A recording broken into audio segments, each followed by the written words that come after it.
What, what unusual things did Franz notice when he reached his school? तो क्या unusual चीज़ें, असामान्य चीज़ें फ्रेंच ने महसूस किया था जब वो स्कूल पहुंचा था? तो क्या school usually begin with great hostel. सामान्य तौर पर स्कूल जब शुरू होता था तो वहां पर बहुत ज़्यादा शोरगुल होता था। Lots of sounds and noises could be heard in the street. बहुत सारी आवाज़ें और बहुत सारा शोरगुल इसे गली से ही सुना जा सकता था।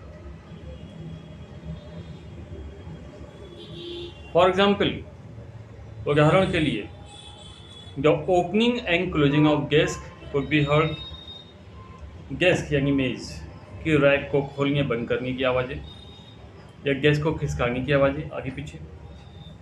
Children repeated their lessons loudly in unisons. Unison एक साथ, बच्चों का एक साथ अपने अपने पाठ को रिवाइज करना। The rapping of children's rod on the table. The rapping of the teachers rod on the table could also be heard. और जो टीचर्स थे वो अपनी रॉड, अपनी छड़ी को, अपनी डंडे को मेज पर पटक रहे थे, इसकी आवाज़ें भी सुनी जा सकती थी। But that day it was all quiet. लेकिन उस दिन तो सब कुछ बिल्कुल शांत था। It was as quiet as Sunday morning. शांति उतनी थी जैसे संडे मॉर्निंग में होती है। Friends could see through the window. Friend ने विंडो से देखा that his classmates were already in their seats, कि उसके क्लास के मित्र पहले से ही अपनी सीट पर बैठे हुए थे। The teacher was walking up and down in the classroom. Teacher classroom में आगे पीछे टहल रहे थे। He had his terrible iron rod under his arm. उनके हाथों में वो भयंकर लोहे की छड़ी थी। Franz open the door. Franz ने दरवाजा खोला एंड बैंकिंग अंदर गया। He was terribly frightened. वो बहुत जगह डरा हुआ था। MML saw him and asked very kindly to take his seat. MML ने उसे देखा और बहुत प्यार से कहा, बेटा अपनी कुर्सी पर बैठ। ठीक, तो ये क्यों नहीं बताया बुक में क्या लिखा है।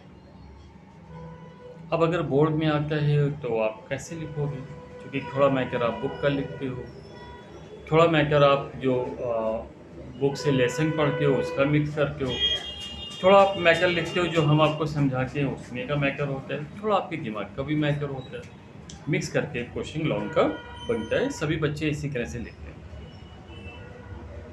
तो क्वेश्चन के पहले ध्यान देना चाहिए, what unusual things did France notice when he reach his school. वो क्या असाधारण चीज़ें थी जो फ्रांस ने देखी थी जब वो स्कूल पहुंचा था। तो अगर हम होते तो कैसे लिखते, सुनिएगा ध्यान से। That day, Franz was little bit late for the school. Hurriedly, he was going to school. On the way, he saw notice board. Something bad news had come and displayed on the notice board. But he was rapidly running and going to school. When he reached the school, his brakes were out of control. But he saw many unusual things there. There was a lot of peace, like a Sunday morning. Normally, there was a lot of noise, such as the desk was opening and closing, the children were repeating their lessons in loud noise, in unison, the teacher was wrapping his rod on the table. But that day, the unusual thing was that total peace. No sounds, no noise. His older classmates were already inside the classroom. He was ashamed of being late and forcefully opened the door. He was in front of the teacher and all the students. He was ashamed. The teacher, M. Hamel, was walking up and down in the classroom. There was an iron rod in his hand. The teacher asked him very politely, Franz, please take your seat. Okay. Clear? तो इस तरह से आप अपने मन से भी लिख सकते हो। तो हर एक क्वेश्चन को जो हम समझा के जा रहे हैं बुक की लैंग्वेज में भी और आपको बता के जाएंगे कि आप अपनी लैंग्वेज में भी कैसे लिखोगे, है ना। तो अगर आप इसे ध्यान से सुनोगे, एक बार, दो बार, तीन बार एक क्वेश्चन को सुन करके उसे लिखने की प्रैक्टिस करोगे तो लॉन्ग क्वेश्चंस आपको लिखने आ जाएंगे। जो आप बोलते होंगे कि इंग्लिश के क्वेश्चंस आपको याद नहीं होते, उसका याद करने का तरीका सबसे बेस्ट तरीका ये होता है लिसन एंड लर्न, सुनो और सीखो, है ना। क्योंकि पुराने ज़माने में क्या होता था, जब गुरुकुल वगैरह होते थे तो वहाँ पे स्टूडेंट्स क्या करते थे, अपने गुरु के द्वारा कही गई बात को सुनते थे और सुन करके ही उसे सीखते थे, ठीक है। तो उसी टेक्नोलॉजी पर आपको भी काम करना होगा। चलिए अगले क्वेश्चन पर आते हैं और अगला क्वेश्चन है The people in this story suddenly realize how precious their language is to them. इस कहानी के लोगों ने अचानक से ये महसूस किया कि उनकी भाषा उनके लिए कितनी अनमोल है। What shows you this? तुम्हें ये कैसे दिखाई पड़ता है? Why does this happen? ऐसा क्यों होता है?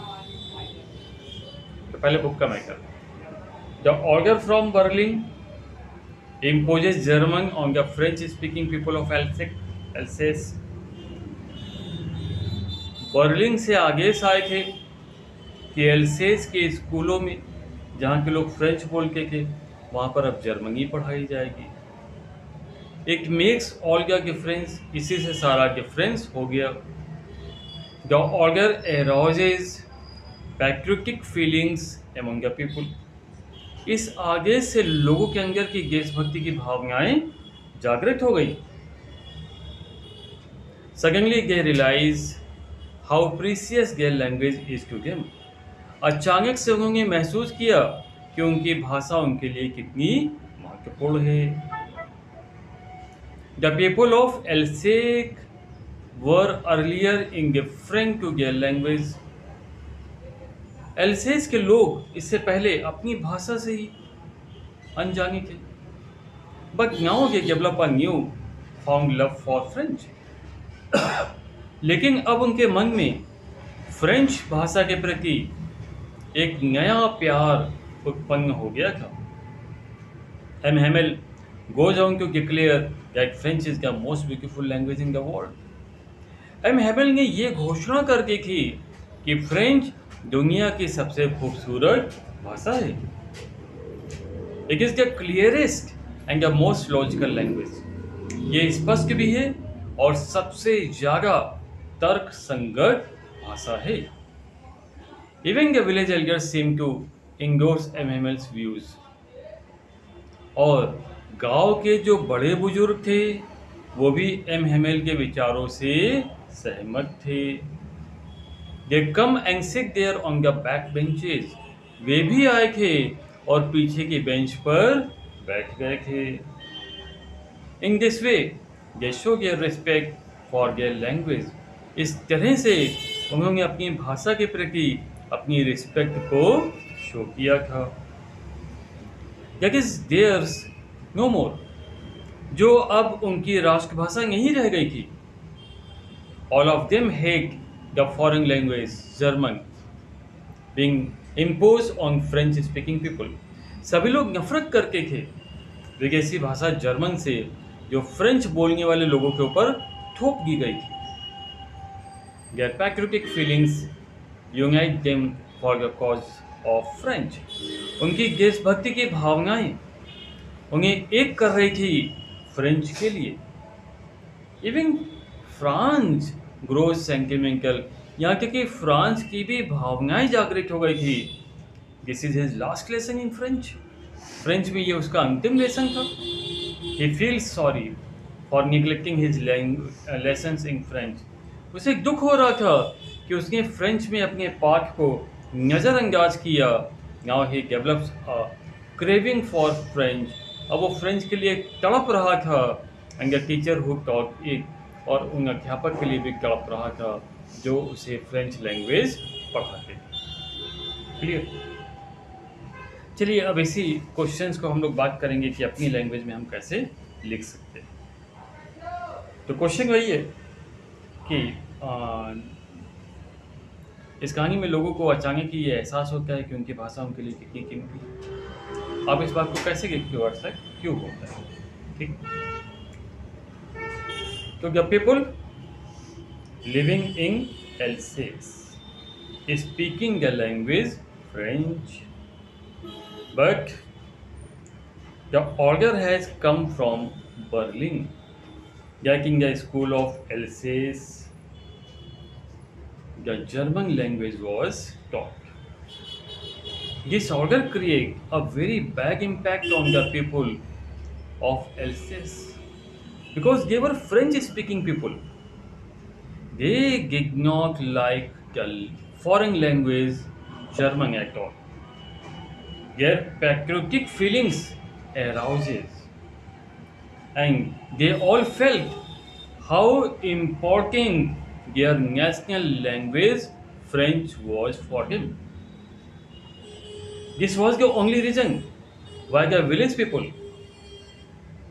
elder village people, older village people came into the classroom of the school, sat on the back benches to give respect not only to their language French, but also to his teacher, to their teacher M. Hamel, for giving 40 years of faithful services. M. Hamel was a great teacher of French language. He taught the people the importance of French language. He said, the national language is very important for the citizen of the country because it is a key to come out from the prison. He said that French is the most beautiful language of the world. French is the most logical language of the world. Even the feelings of France also arising. He was very sorry because he did not give attention to the lessons of the French, and now it was his last lesson. France and also the village people and all the citizens of Alsace were very upset on this because it was their last lesson. They loved their language French very much. Clear हो गया? आए समझ में? चलिए अब अगले question पर आ जाते हैं।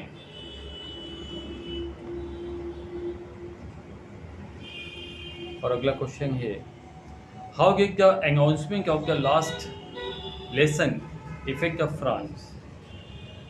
तो अंतिम पाठ की घोषणा ने फ्रांस को कैसे प्रभावित किया? तो बुक का मैटर पहले ध्यान देंगे। The announcement of the last lesson affected France very much. तो जो अंतिम पाठ की जब घोषणा हुई तो फ्रांस के ऊपर इसका बहुत गहरा प्रभाव पड़ा। This announcement was like a thunder clap for him. ये घोषणा उसके लिए एक बादलों की गरज के समान थी। He was very sorry when M. Hamel announced that the order had come from Berlin to teach only German in the school of Alsace and Lorraine. वो बहुत दुखी था जब एम हेमेल ने उसे बताया, घोषणा करी कि बर्लिन से आदेश आ गए हैं कि जर्मन ही केवल पढ़ाई जाएगी एल्सेस और लॉरेन के स्कूलों में। France was very sorry, France बहुत दुखी था, because he will not learn French language any more, क्योंकि अब तो वो फ्रेंच लैंग्वेज और जगह सीख नहीं पाएगा।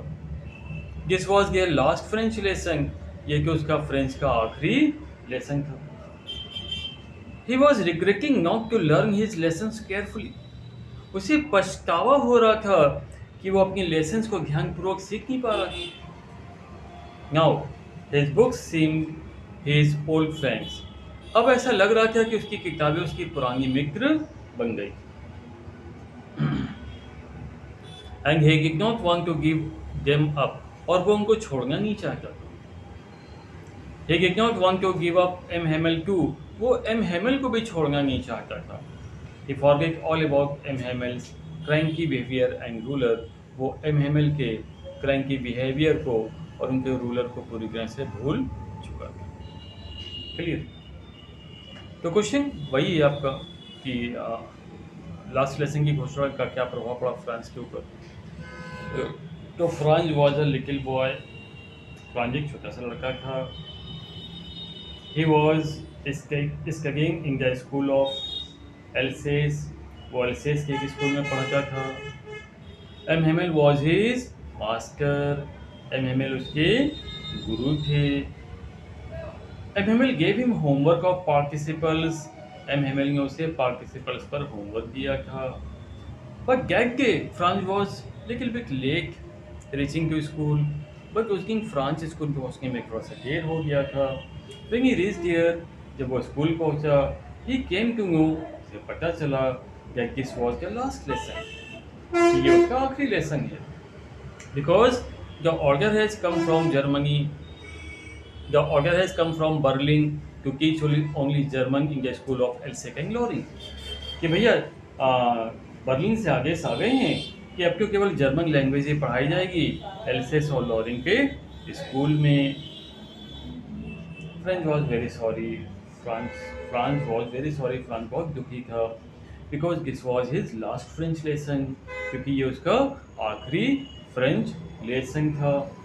He was very upset, वो बहुत upset भी था, because he did not heed the lessons of French, क्योंकि उसने फ्रेंच के लेसन्स को ध्यान से नहीं सुना था। And he did not want to give up his national language French, वो अपनी राष्ट्रभाषा फ्रेंच को छोड़ना नहीं चाहता था। He did not want to give up M. Hamel his teacher, वो अपने टीचर M. Hamel को छोड़ना भी नहीं चाहता था। हो गया क्लियर? अगले क्वेश्चन पर आ जाते हैं।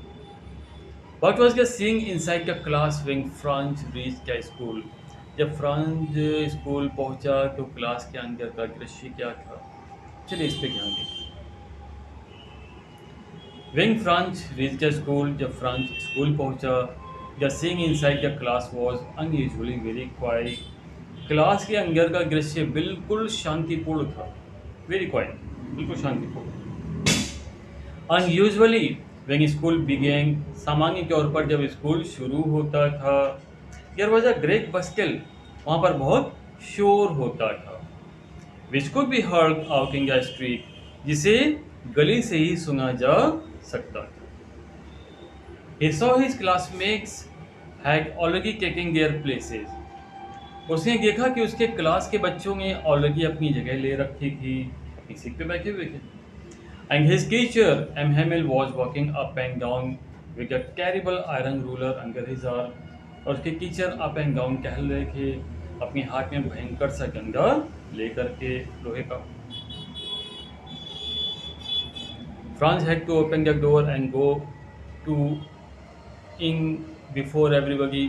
फ्रांस को दरवाज़ा खोलना पड़ा, सबके सामने जाना पड़ा। He was very blushed and frightened, वो बहुत शर्मिंदा भी था और डरा हुआ भी था।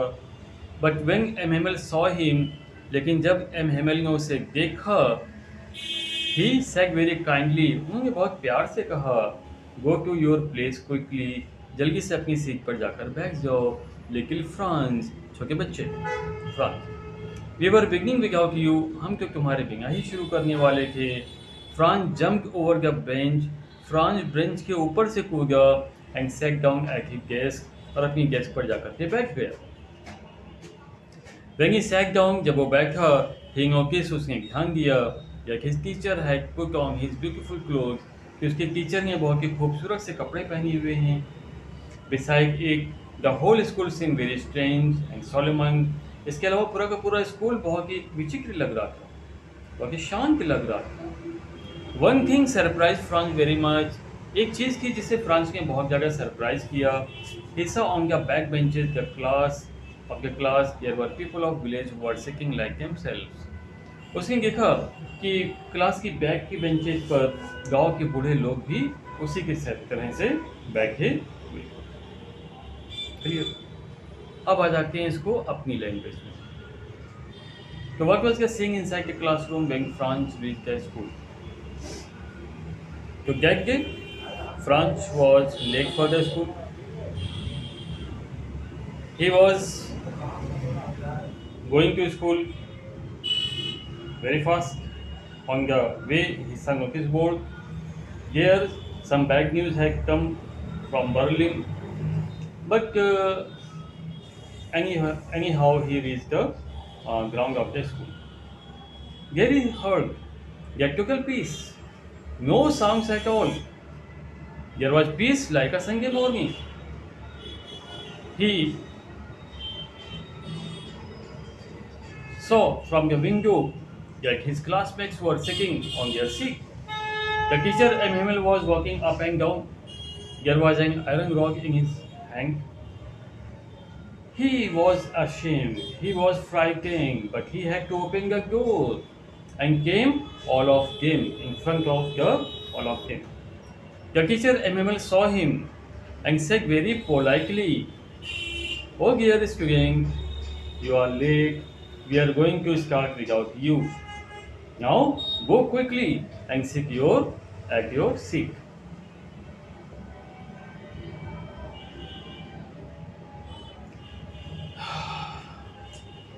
Franz jumped over the bench and sat on his seat. He saw many strange things inside the classroom. The teacher was wearing his best clothes, which he normally wore on the occasions or prize distributions.